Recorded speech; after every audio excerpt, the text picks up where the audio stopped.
Buenas tardes, en este video voy a presentar un análisis termodinámico de un sistema compuesto por el hexafluoruro de azufre. Primero, para analizar el hexafluoruro de azufre tenemos que entender su comportamiento. En el diagrama podemos ver la curva de sublimación, que es a una temperatura muy bajita y a una presión de 1 atmósfera. Pasa de sólido a gas directamente, es decir, sin pasar por el estado líquido. Después también podemos ver el punto triple, es donde coexisten el estado líquido, sólido y gaseoso. También tenemos el punto crítico. Más allá de este punto no hay distinción entre el gas y el líquido. Una de las líneas, que es la curva de fusión entre el sólido y el líquido, termina donde el sólido ya no puede coexistir con el líquido. Esto debido a un colapso en el orden cristalino por las altas presiones y temperaturas. Ahora, ¿qué pasa después del punto crítico? Cuando se supera, el hexafluoruro de azufre no puede distinguirse entre líquido y gas y se convierte en un fluido supercrítico. ¿Esto qué quiere decir? Que tiene la densidad de un líquido, pero se comporta como un gas. Ahora, ¿podemos estudiar pasando el punto crítico? Sí se puede estudiar. Solo es importante aclarar algunos puntos, que número 1, ya no es un gas, es un fluido supercrítico, no cambia de fases. Su densidad cambia suavemente y esto depende de la presión y la temperatura. Y sus propiedades son únicas y variables. También hay que aclarar que dentro del ciclo de la fase gaseosa se va a trabajar en este punto. Ahora vamos a empezar con la parte 1, que es el ciclo dentro de la fase gaseosa. Primero hay que determinar algunos datos que tenemos aquí, pero pues el sistema contiene 500 gramos del hexafluoruro de azufre, lo que nos lleva a 3.43 moles de este sistema. Está dentro de un recipiente de 600 mililitros. Sin embargo, para evitar la condensación debido al gas, vamos a trabajar en un recipiente más grande de 3 litros y también lo vamos a expandir a 4 litros. Estos puntos se eligieron porque se mantienen lejos del punto de licuefacción. Empezamos a cómo determinar el primer punto y pusimos una temperatura de 300 Kelvin, que como vimos en el diagrama de fases, en esa temperatura está en la fase gaseosa.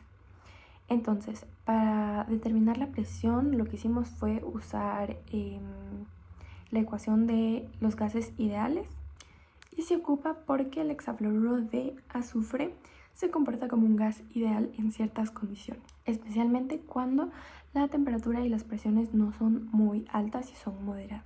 Así obtuvimos el primer punto. Para empezar con el primer proceso, que es un proceso isocórico. Eso quiere decir que el volumen no cambia, así que lo vamos a mantener en 3 litros. Y por ende también podemos usar la misma ecuación de los gases ideales, el cual es suficiente para describir cómo se comporta este gas cuando pues se calienta sin cambiar el volumen, que pues básicamente es aumentar la presión. Ahora, ¿por qué no usamos otras ecuaciones? Esta ecuación es muy adecuada para este caso en específico, ya que el gas no tiene comportamientos anómalos. El segundo proceso es un proceso isotérmico y para este ya no podemos usar la ecuación de los gases ideales, así que utilizaremos la ecuación de Van der Waals. Esto es debido porque el gas se empieza a comportar como un gas real y no como un gas ideal. Esto ya que el hexafluoruro de azufre muestra fuerzas intermoleculares significativas, y esto hace que se desvíe de comportarse como un gas ideal. Por ende, en esta ecuación se agregan varios puntos los cuales corrigen este comportamiento, pues utilizando las constantes A y B de Van der Waals, que estas constantes se obtienen dependiendo de la temperatura y del gas que se usa, y son datos que se extraen experimentalmente. Por ende, estas se multiplican con el número de moles para representar la fuerza de atracción entre las moléculas y representa también el volumen que ocupa cada una de estas moléculas. Entonces vamos con la ecuación. En este proceso la temperatura es constante, por ende se va a mantener en 400 Kelvin, pero el gas se va a expandir. Ahora vamos al tercer y último proceso. Para este vamos a usar una ecuación virial, ya que esta ecuación se utiliza para describir el comportamiento de un gas en condiciones en las que se espera que las interacciones moleculares sean importantes. Pero de todas las anteriores ecuaciones, esta es la más precisa, con las constantes adecuadas o con las constantes exactas. Esto debido a que esta ecuación describe el comportamiento de los gases a presiones intermedias y temperaturas variables, lo que nos da una mejor aproximación que la ecuación de Van der Waals. Los coeficientes viriales de segundo y tercer orden. Estos también dependen de la temperatura y del gas. De igual forma que la ecuación de Van der Waals, estas constantes se obtuvieron de datos experimentales portados en artículos. Es por esto que en esta parte y en el cierre del ciclo hay una pequeña variación en la presión, pues esto debido a que los coeficientes viriales pueden tener un error porque fueron tomados de investigaciones.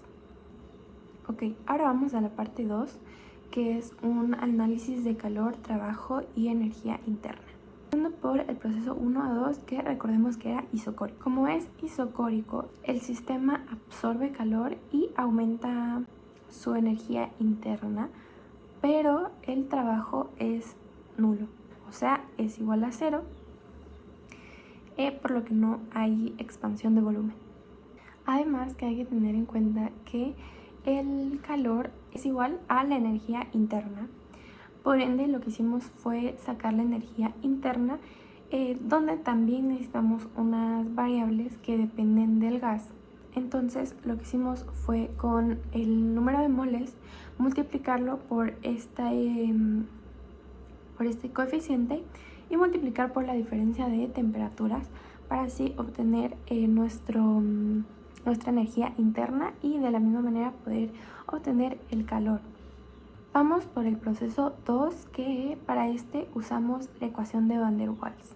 Para la obtención del trabajo, que es lo que también nos va a dar el calor, necesitamos sacar primero el trabajo, que lo hacemos con una integral, ya que vamos a analizar en dos volúmenes distintos, que son 4 y 3 litros. Y derivamos la integral para poder así trabajar y analizar entre los dos volúmenes.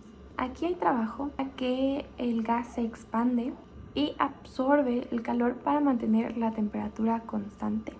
Ahora, ¿por qué no hay energía interna? Porque la energía interna de un gas depende solamente de la temperatura. Y como no hay cambio de temperatura, por ende la energía interna es igual a 0. Vamos por el último proceso, que es una compresión con la ecuación virial. Ahora es importante saber que volvemos de 4 litros a 3 litros. Es decir, que nuestro valor 1 va a ser 4 y nuestro valor va a ser 3. Para este proceso también volvemos a usar las constantes de la ecuación 1. Para esto también usamos una integral para poder analizar en los diferentes volúmenes. Primero se separó la integral para que sea más fácil la resolución del mismo, y se derivó parte por parte para así obtener más fácilmente el trabajo. Para sacar la energía interna se ocupó la misma fórmula que en el anterior cálculo. Sin embargo, aquí la temperatura es diferente, ya que como regresamos al ciclo, pues restamos 2 Kelvin menos 400 Kelvin, lo que nos da un valor de menos 100 Kelvin. Y pues cómo se obtuvo el calor, restando la energía interna del trabajo, y se obtuvo un número negativo. Esto debido a que el sistema se comprime, por ende se enfría y libera calor al entorno. También tenemos que tener en cuenta que como es un ciclo cerrado, la energía interna que obtenemos en el primer proceso tiene que ser igual a la energía interna que se pierde al final. Por ende, la energía interna no cambia en el total, pero el sistema realizado de trabajo neto es positivo y por eso pierde calor neto en el entorno. Ahora tenemos aquí las fuentes. Eso es todo, gracias.